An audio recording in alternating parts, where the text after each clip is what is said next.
አሻም የተከበራችሁ አድማጮቻችን ከዚህ የሸገር የድልበር ስቱዲዮ ደምሰው ኃይለ ሚካኤል ወንጌላዊት ብርሃኑ ደበላቱቲ እኔም መዓዛ ብሩ መልካም የትንሳኤ በዓል እንዲሆንላችሁ ለሁላችሁም ደግሞ ሰናይ ረፍት ቀን እንድታሳልፉ እንመኛለን። ይህ የጨዋታ ፕሮግራም የእንግዳ ዝግጅት ነው። የዛሬው ልዩ የአውደ ዓመት ግብዣችን የተጠነሰሰው በተወዳጁ ሙዚቀኛ በቴዎድሮስ ካሳሁን ቴዲ አፍሮ አትጊነት ነው።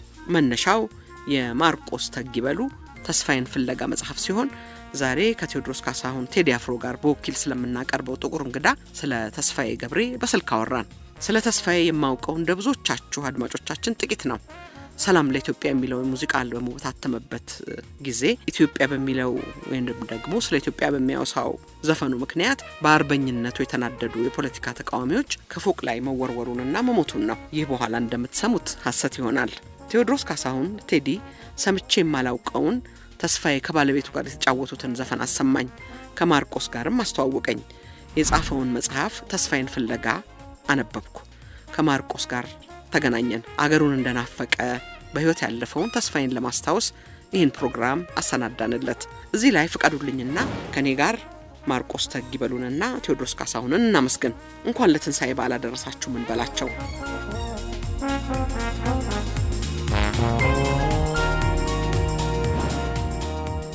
የዛሬው እንግዳችን ስፖርት የሚለው ዘፈኑ ለስፖርት ዝግጅት ማጀቢያ የሆነለት ተስፋዬ ገብሬ በሙዚቃው ለኢትዮጵያ ደብዳቤ ጻፈላትና ኢትዮጵያን ለጎብኚ የሚያስተዋውቀው ተስፋዬ በአማርኛ፣ በእንግሊዘኛ፣ በጣሊያንኛና በአጠቃላይም በ14 ቋንቋዎች የዘፈነው ተስፋዬ ለረጅም ዓመታት በጣሊያን ሀገር ከተለያዩ ቡድኖች ጋር ሙዚቃ የተጫወተው ተስፋዬ አዲስ አበባን ውብ አድርጎ የዘፈነላት የ4 ኪሎ ልጅ የወክማው ጎረምሳ የሀገር ፍቅሩ ዘፋኝ የላማስኮቴው ክለብ ተጫዋች ተስፋዬ ገብሬ ከሞተ ከረጅም ዓመታት በኋላ አንድ ወጣት የተስፋዬን እግር ተከትሎ ጣሊያን ሀገር እየተመላለሰ ታሪኩን አጥንቶ ይበልጥ እንድናውቀው ዛሬም በሰፊው እንድናስታውሰው ሆኗል። ማርቆስ ተጊበሉ ታሪኩን ብቻ ሳይሆን ሰምተናቸው የማናውቃቸውን ዜማዎቹን ይዞልን መጥቷል። እነዚህን ዜማዎች በየጨዋታው ጣልቃ እናስደምጣቸዋለን። የተከበራችሁ አድማጮቻችን የዛሬውን ጨዋታ በማርቆስ ተጊበሉ አንደበት የተስፋዬን ታሪክና ዜማዎች በሁለት ክፍል ግብዣ ይዘንላችሁ ቀርበናል። በያላችሁበት ቦታ ሰናይ የረፍት ቀን እንዲሆንላችሁ እንመኛለን። ሸገር 102.1 የእናንተ ሬዲዮ።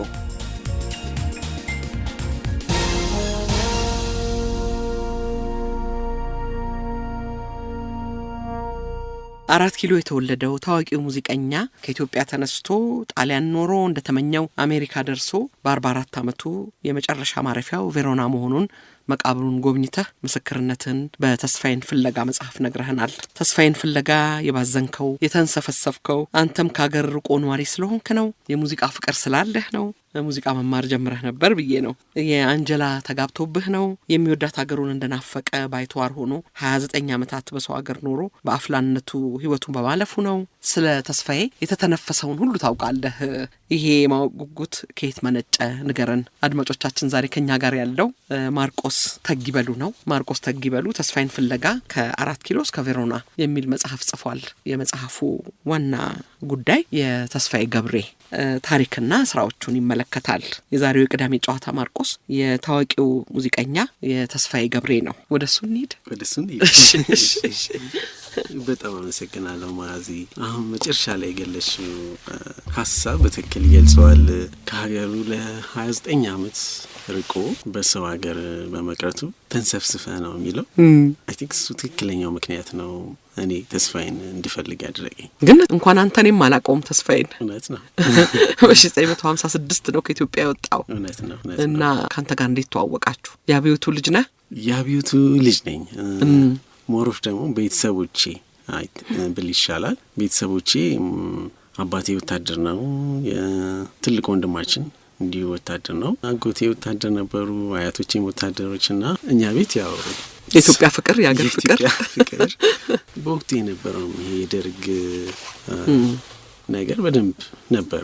ቤታችን ውስጥ ሰርቶ አደር ጋዜጦች፣ የካቲት መጽሔት፣ መስከረም መጽሔት፣ ፖሊስና እርምጃው እንደዛ አይነት ነገሮች የተጠራቀሙ ነበሩ። እንሰማቸውም የነበሩት ፕሮግራሞች ሬዲዮ በጣም እንሰማለን። ካሴት እንኳን ከሰው እየተዋሰን ነው የምናመጣ የነበረውና ተስፋዬን እንኳን ወንድሞቼ ነበሩ በደንብ የሚሰሙት። እኔ በዛ ትንሽ ልጅ ስለነበርኩ በደንብ አላውቀውም።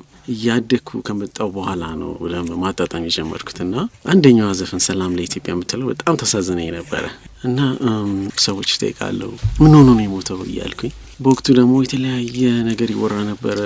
ጣሊያኖች ገደሉት፣ ከፎቅ ላይ ወርውረው መመርዝ ገደሉት። ጣሊያን ደግሞ ስትባል ያው ከኤርትራኖች ጋር ትልቅ ኮኔክሽን ያላት ሀገር ናትና ሻዕቢያን የገደለው ይባል ነበር።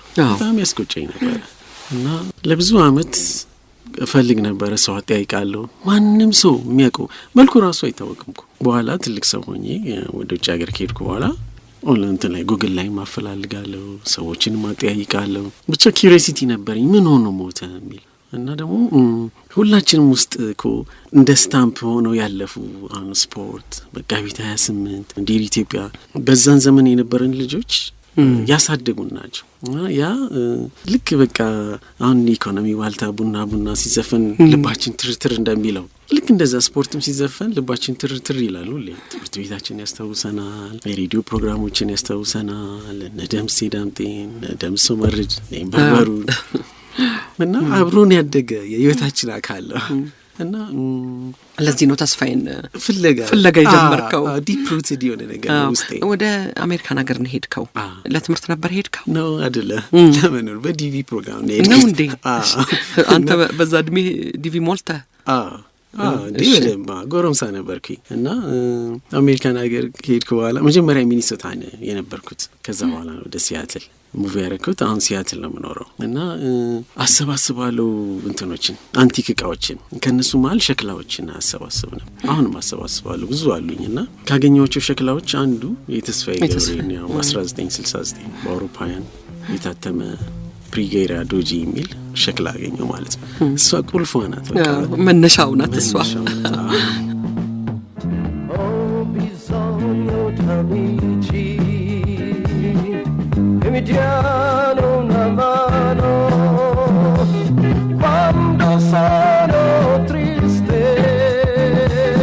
ስለ ተስፋዬ እንግዲህ ተስፋዬን ሆነ ነው ዛሬ የምትገልጽልን ተስፋዬን አይደለ? ስለዚህ ወደሱ እንሄዳለን። ግን አንድ ነገር አንዳንድ ሰው ገና በልጅነቱ ሽማግሌ ሆኖ ይወለዳል አይደለ? እውነት ነው። አንዳንዱ ያው ሽማግሌም ሆኖ ልጅነቱን አይለቅምና አንተ እንግዲህ ገና በወጣትነታቸው ከጨመቱ ሰዎች መካከል አንዱ ነህ ማለት ነው አይደለ ማርቆስ? አድማጮች ድምጽህን ነው የሚሰሙትና ከዚህ በፊት አይተውሃል እርግጠኛ ነኝ በተለያየ ቦታ። ግን ቢሆንም ላላዩ ሰዎች ደግሞ ወጣት መሆንህን ለመንገር ፈልጌ ነው። ወደ ልጅነቱ ታሪክ እንሄድ። ወደ ተስፋዬ። እሺ ተስፋዬ ትውልዱ 4 ኪሎ ነው ትለናለህ። አዲስ አበባ 1929 ጣሊያን ከኢትዮጵያ የወጣው በ33 ነው አይደለ? ስለዚህ በ28 ነው። በአንድ አመት በኋላ ነው ማለት ነው የተወለደው። እሱ በአምስቱ ዘመን የወረራ ዘመን ውስጥ የተወለደ ልጅ ነው። እንግዲህ በዛ ዘመን የተወለዱ ብዙ የኪነ ጥበብ ሰዎች አሉ። በ28ም በ27ም እንደዚሁና ተስፋዬ አንዱ ነው። ስለ ቤተሰቦቹ ንገረን እስቲ። ተስፋዬ በ1929 4 ኪሎ አካባቢ ነው የተወለደው። የተወለደበት ቦታ አሁን የትምህርት ሚኒስቴር ህንጻ የተገነባበት እዛች ቦታ ላይ እዛች ሰፈር ነበሩ እና አባቱ ነጋዴ ነበሩ። እናቱ ያው የቤትም በቤት ለቤተሰቡ የመጀመሪያ ልጅ ነው። አንድ ወንድምና አንድ እህት አሉት። አይ ቲንክ ታናሹ በህይወት የለም፣ እህቱ አበራሽ በህይወት አለች አሁን። እና ተስፋዬ ቲፒካል የ4 ኪሎ ልጅ ነው ማለት። የ4 ኪሎ ስል ያው 4 ኪሎ የኢትዮጵያ የፖለቲካው የምኑም እምብርት ናት እና እዛ አካባቢ የተወለዱ ልጆች 4 ኪሎና የፒያሳ ልጆች ያው ለስልጣኔውም ለውጭ ሀገር ባህሉም ለሙዚቃውም ቅርብ ናቸው። ንቃትም አላቸው። ፍቅሩ ኪዳኔ የፒያሳ ልጅ ነው ብለን ገልጾታል ይሄንን እና የስላሴ የቄስ ትምህርት ተምሯል ቅድስት ስላሴ ቤተክርስቲያን ውስጥ። ከዛ በመቀጠል አንደኛ ደረጃ ትምህርት ቤት አስፋውሰን ነው የተማረው። ሁለተኛ ደረጃ ትምህርት ቤት ሽመልስ ሀብቴ።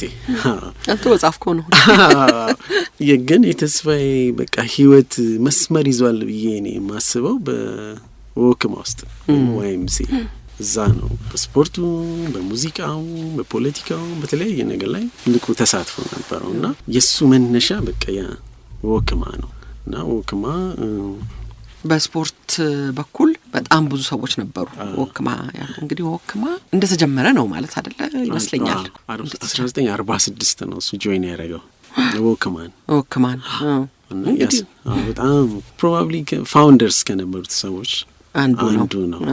ወጣት ወንዶች ክርስቲያናዊ ማህበር የሚባል ወክማ እና አሜሪካውያን ሉተራኖች ነበሩ ያደራጁት እና የሬስሊንግ ውድድር ወይም የነጻ ትግል፣ ቦክስ፣ የመጽሐፍ ቅዱስ ጥናት ፕሮግራሞች ነበሯቸው። ሙዚቃ ደግሞ የወንዶች ህብረ ዝማሬ ወይም ግሊ የሚባለው ነበሯቸው እና እሱ ውስጥ ይሳተፍ ነበር። አሜሪካኖች ከኤምባሲ እየመጡ ፒያኖ የሚጫወቱላቸው ነበሩ። ያኔ ነው ያዩት እሱ እንግሊዘኛ ሲጫወት ያዩትና በቃ መሰረትም የሚሆነው ያ ነው። ለምን የውጭ ሀገር ሰዎች ባሉበት በሚያመሹበት የምሽት ክበቦች ውስጥ እየሄድክ አትጫወት የሚል ሀሳብ ጥያቄ መጣለትም ከዛ ነው። ወክማ እንግዲህ ይሄ ክብደት ማንሳት ሰውነትን ማጠንከር ምን ማለት እሱም ትልቅ የዘመኑ ፋሽን ነበር ይመስለኛል። እና በጣም ትክክል ብዙ ሰዎች ነው ወክማ የቀረጸው።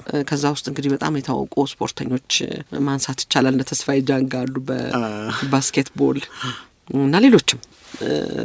ወክማ መሰረቱ ነው። ልክ ነህ። አዎ ግን ከወክማ ደግሞ ይሄ ዳንስም ምንም ወክማን የጀመረው ትላለህ በጽሁፍም ላይ እና ሲኒማው ደግሞ ለፒያሳ እና ለ4 ኪሎ ልጆች ሲኒማ አምፔር፣ ሲኒማ ኢትዮጵያ፣ ሌላም ደግሞ ነበር አይደለም እንዴ የፈረሰው ሲኒማ አድዋ ልክ ነው። አዎ እነኚህ 3ቱ ነበሩ አይደለ በወቅቱ የሚታዩ የነበሩት ፊልሞች የካውቦይስ እና ደግሞ የጣሊያኖች የፈረንሳዮች ሙቪዎች ነበሩ። የጣሊያን ሲኒማዎች ብዙ ይታዩ ስለነበር እነሱም ወደ ጣሊያንኛ ቋንቋ እንዲያዘነብል ምክንያት ሆነውታል። ምሽት ክበቦችን በየሰፈሩ ነበሩ።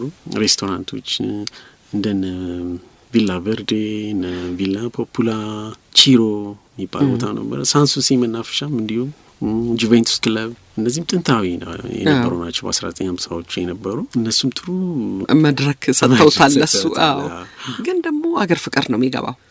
እንደዚህ በውጭ ቋንቋ የሚዘፍን የተመሰጠውም በውጭ ፊልምና እንደዚህ ሆኖ ግን ደግሞ ወደ አገር ፍቅር ይሄዳል አይደል? ንገረን እስቲ። እሱ በጣም የሚያስደንቅ ፓርት ነው። በህይወቱ አስቦት የማያውቅ ነገር ነው ወደ ባህላዊ ሙዚቃ የመሄድ ነገር። ምክንያቱም ራሱን እሱ እንደ ሆሊውድ ሰው አድርጎ ነው የሚቆጥረው። ባለባበሱ ራሱ የህይወት ፍልስፍና ነው።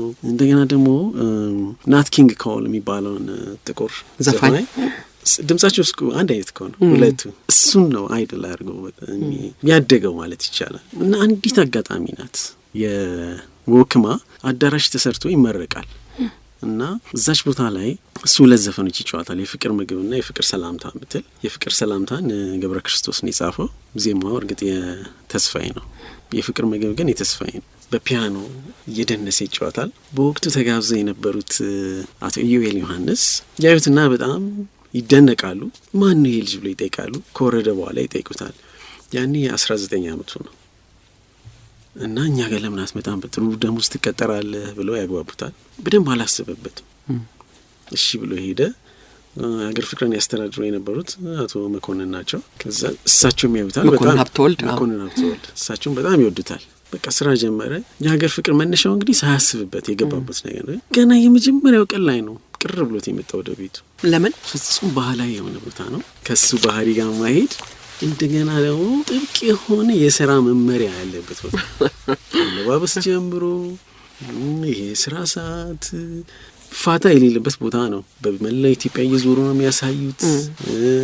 ከሱ ፐርሶናሊቲ ጋር ማሄደው ነው አገኘው። እንግዲህ ያኔ ሬዲዮ ጣቢያም የሙዚቃ መሳሪያቸውን ይዘው ሄደው በቀጥታ የሚዘፍኑበት ነው አይደለ? ላይቭ የሚሰሩበት ነው። ማሲንቆ ነው ደግሞ ነገር የለም። ይሄን በትክክል የምትገልጸው አሰለፈች አሽኔ ናት። አርቲስት አሰለፈች። በቃ ስናየው መጀመሪያ አውቀናል አለች እንደማይከርም። ምክንያቱም በጣም ዘመናዊ ነው እሱ እና አጭር ጊዜ ነው የቆየው። የ6 ወር ኮንትራት ነው የፈረመው። በዛች 6 ወር ውስጥ ግን በጣም አይኮኒክ የሆኑ ስራዎችን የፍቅር ምግብና የፍቅር ሰላምታን አስቀርጾልን አልፏል። የፍቅር ምግብ 70 ዓመት ሆኗታል ከተቀረጸች። እርግጥ 60 ዓመት በሸክላ ተቀርጿል አይደል? እሱ የፍቅር ሰላምታ ነው። የፍቅር ምግብ አልተቀረጸም፣ ግን በ1949 የተቀረጸው የጻፈው ግን በ1946 ነው። 70 ዓመት ሆኗታል ማለት ነው። በጣም ይገርማል እኮ ውስጧ ጥልቅ ፍልስፍና የያዘች የፍቅር ምግብ ሼክስፒር ነው ሊጠቅሳል እዛ ላይ ሀሳቦቿ በጣም ጥልቅ የሆኑ የዜማ አካሄዱ እስከዛሬ ያልተደገመ ምናልባትም የኢትዮጵያ ባህል ሙዚቃ እኮ በዛ አቅጣጫ ቢሄድ የአሁኑ አይነት ላይሆን ይችላል እና የሀገር ፍቅር ቆይታው የፍቅር ምግብን እንጋብዛለን። የፍቅር ምግብ የፍቅር ምግብ የፍቅር ምግብ ሙዚቃ የፍቅር ምግብ የፍቅር ምግብ የፍቅር ሰላምታ እንዴት ነበረ ዜማው? የሚወዛወዙት ደደደደቦች ምን ይላሉ ይሾካሾካሉ ይላል። እሱ ከለቀቀ በኋላ ፍሬው ኃይሉ ይጫወታል ነበር። በጣም የሚገርመው የገብረ ክርስቶስና የሱ አንድ ላይ መገናኘት ይገርመኛል። ወደፊትም እናነሳዋለን ይሄን ሀሳብ። አንደኛ የገብረ ክርስቶስ ግጥሞች ለዜማ የሚመቹ መሆናቸው አይደለ?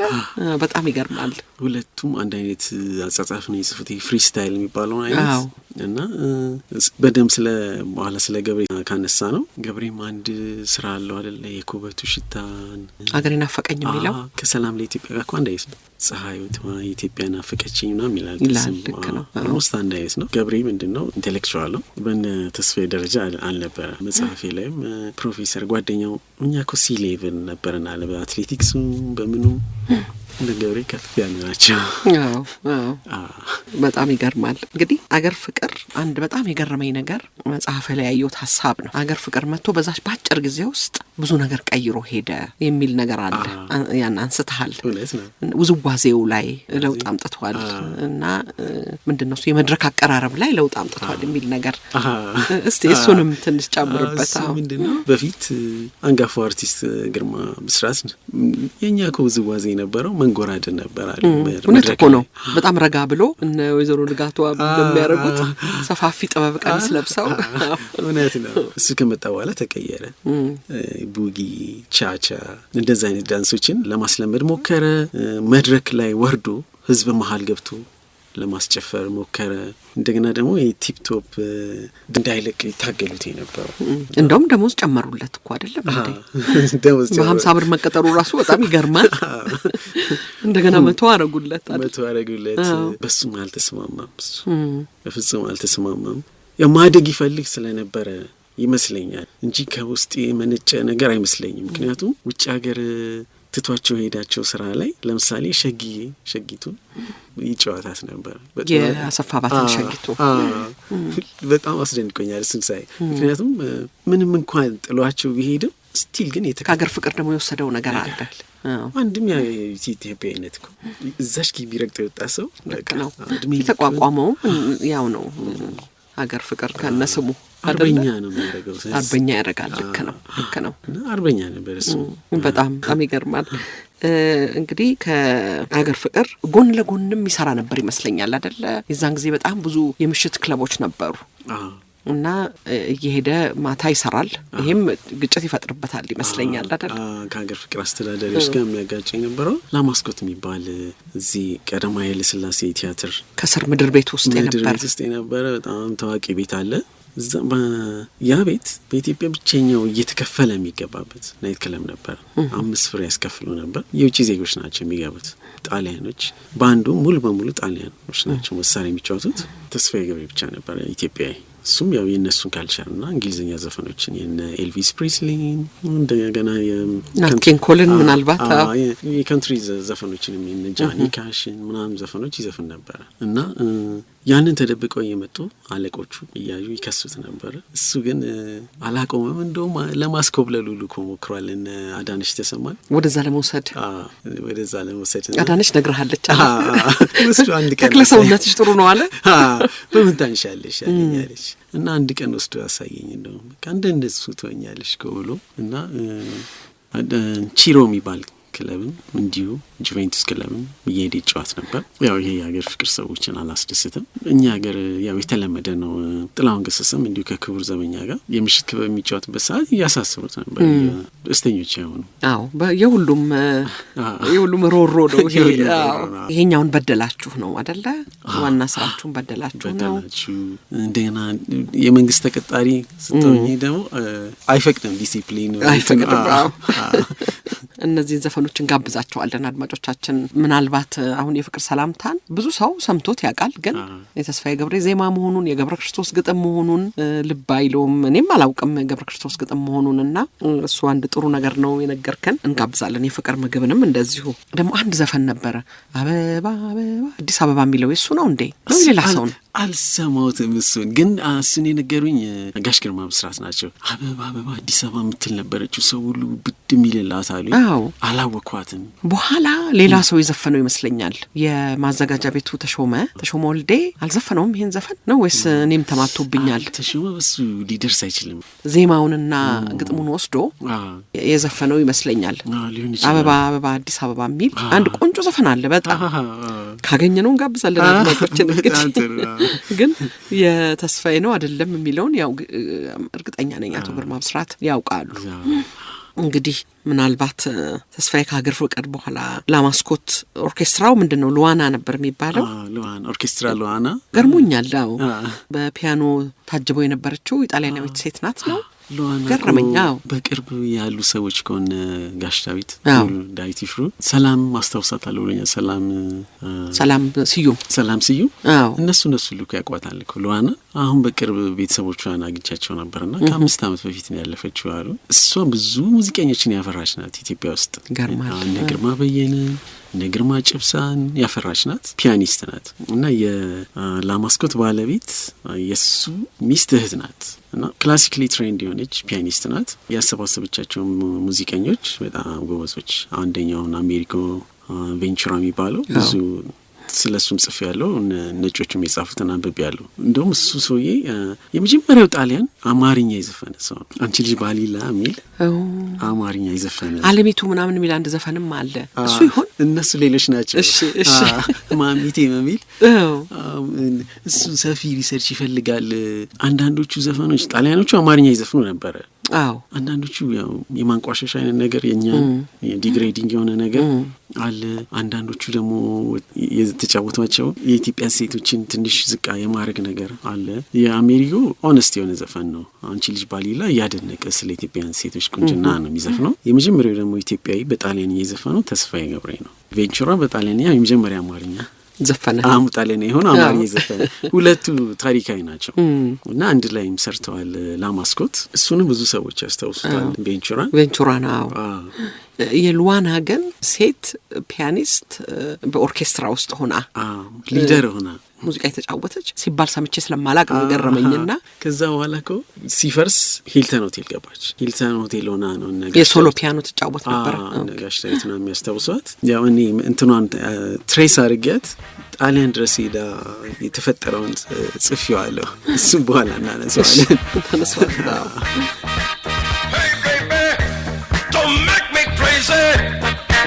Try to sing the song with me. ማርቆስ እንግዲህ ራስ ባንድ የመጀመሪያው ራስ ባንድ መሰለኝ ተስፋ የተቀላቀለው በሳምንት አንድ ቀን ነው ይዘፍን የነበረው። ከነሱ ጋርም አብሮ ነበር ለማለት ይከብዳል። አብዛኛው ከጣሊያኖቹ ጋር ነው የነበረው። ግን በሳምንት አንድ ቀን ጁቬንቱስ ክለብ ከመጀመሪያዎቹ ራስ ባንዶች ጋር የእንግሊዝኛና የጣሊያንኛ ዘፈኖችን ይጫወት ነበር። ደግሞ ከአዲስ አበባ ውጭም ወደ ያኔ እንግዲህ ኢትዮጵያ ጠቅላይ ግዛቶች አስመራ፣ ምጽዋ፣ ቃኝ ስቴሽን ውስጥ ይጫወት ነበር። እነዛም በጣም አሳድገውታል። ወደ ጣሊያንኛ እንዲያዘነብልም አድርጎታል። ያ ነገር እንግዲህ የሚያሳዝነው እነኚህ ነገሮች እዚህ አለመቀረጻቸው ነው አይደለ? አብዛኛዎቹን ቀረጻዎች የተካሄዱት በብስራቱ ወንጌል ሬዲዮ ጣቢያ ስቱዲዮ ውስጥ ነበር ይመስለኛል። በፊቶቹ የነ ግርማ በየነ አለም ግርማ ባንድ እነዚህ ስራዎቻቸው የተቀረጹላቸው እዛ ነው። እንግዲህ የተስፋዬ ያድል አልገጠመውም። ኢትዮጵያ ውስጥ የተቀረጸ የፍቅር ሰላምታ እና ለሂሩት አባቷ ማን ነው የተሰሩት ፊልም ማጀቢያ የተሰሩ 2 ሙዚቃዎች ኢትዮጵያ ውስጥ የተቀረጹ ናቸው። ከዛ ውጪ የለም። እንግዲህ ሂሩት አባቷ ማን ነው በ1956 ከመሄዱ በፊት ነው ማለት ነው። እሱን ቴፕ አድርጎ ነው የሄደው። በወራት ልዩነት ነው የሄደው። ውጤቱን እንኳን አላየም። በጣም ይገርማል። ሂሩት አባቷ ማን ነው ያው የመጀመሪያው ኢትዮጵያዊ ሙቪ ነው። ምንም ማለት ነገረለትም እንጂ እኔ እነሱንም ፕሮዲሰሮቹን ሂሩት አባቷ ማን ነው እኛ የመጀመሪያው ኢትዮጵያዊ ሲኒማ እያለን እንደ ቀልድ እናነሳዋለን እንጂ በወቅቱ ሙቪውን ፕሮዲስ ያደረጉት ሰዎች ትልቅ በሚባል የጣሊያን ስቱዲዮ ውስጥ ነው ፋይናል ፕሮዳክሽን እንዲሰራ ኤዲት እንዲደረግ ያደረጉትና ሲልቫኖ አውጉስቲኖ ሂሩት አባቷ ማን ነው ፕሮዳክሽን የሰራው። ሌጀንደሪ የጣሊያን በጣም የሚያከብሩት ሰው ነው። አሁን ቢሆን አፎርድ አናደርገውም። በጣም ይገርማል። የእሱ ታሪክ ላይ ገብቼ አይቼዋለሁ እና እሱም የሚኮራበት ስራ ነው የሂሩት አባቷ ማን ነው ፕሮዳክሽን እና ጎበዝ መሆናቸውን የምታውቂው በጣም ጎበዝ አርቲስቶችን አንድ ፒክ አድርገው የመረጡት ተስፋዬንም አንድ ፒክ አድርገው ነው ያን እንዲጫወትላቸው ያደረጉት። ግርማ በየነን ነበር መጀመሪያ የመረጡት። እሱ ጋሽ ግርማና አንድ ዘፈን ሰርቼላቸው ሰጠኋቸው። የት እንዳደረሱት አላውቅም ማለት የሙቪ ማጀቢያ። እኛ ግን ናይት ክለብ ከሰይፉ ዮሐንስ ጋር ያቺን ዘፈን እንጫወታት ነበር አለ። እሷንም ብንሰማ ጥሩ ነበር። ያው አልተቀረጸችም። ግን የተስፋዬ ለሂሩት አባቷ ማን ነው ማጀቢያ የተቀረጹት አንደኛው አለ። እሱም እንሰማው እንጋብዛለን ለአድማጮቻችን። እሺ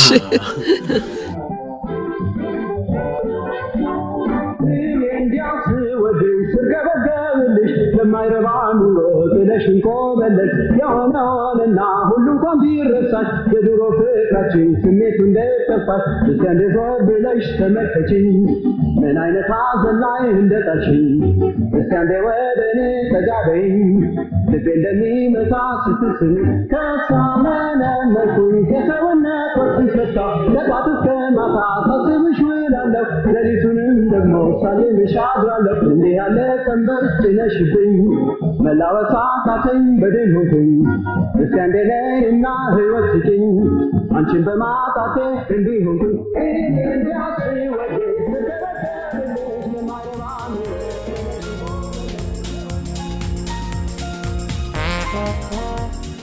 ሬዲዮ ጣቢያው ሸገር 102.1 ዝግጅቱ የቅዳሜ ጨዋታ ነው። የዛሬው ልዩ የበዓል የእንግዳ ዝግጅታችን በማርቆስ ተግበሉ አማካኝነት ተወዳጁን ሙዚቀኛ ተስፋዬ ገብሬን ያስታውሳል። ማርቆስ አገር ፍቅርም አንዱ ወቀሳ የውጭ አገር ሙዚቃ ነው ይመስላል የሚል ነበር አይደለ? አዎ የተወቀሰበት እሱ ዘፈኖቹ የውጭ አገር ሙዚቃ ይመስላሉ የሚል ነው። እንግዲህ ተስፋዬ ገብሬ ደግሞ የተመሰጠበት የሙዚቃ ስራ እነዚህ የውጭ ሙዚቃዎች ናቸው። ወደ ሆሊውድ የመሄድ ፊልም ላይ የመተወን ሙዚቃ መጫወት ፍላጎት ያው ተስፋዬ ገብሬ ብቻ ሳይሆን አለማየሁ እሸቴም ከመንገድ ተመልሶ ነው አይደል? እሱ የጀመረው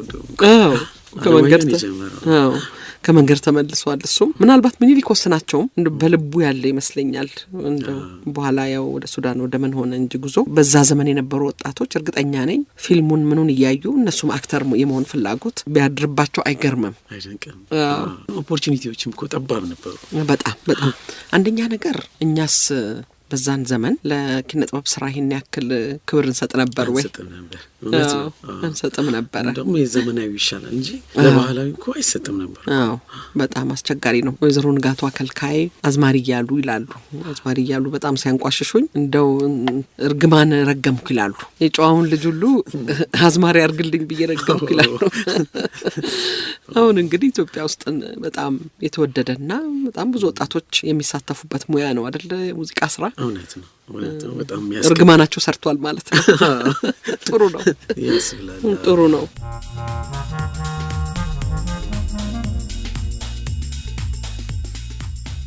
በታዋቂው ሙዚቀኛ በተስፋዬ ገብሬ ሕይወት ላይ የሚያተኩረው የዛሬው ልዩ የበዓል የእንግዳ ዝግጅታችን የመጀመሪያው ክፍል ይህን መሳይ ነበር።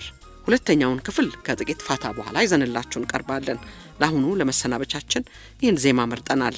አሁንም በድጋሚ ሰናይ የእረፍት ቀን እንድታሳልፉ እንመኛለን። መልካም በዓል ይሁንላችሁ።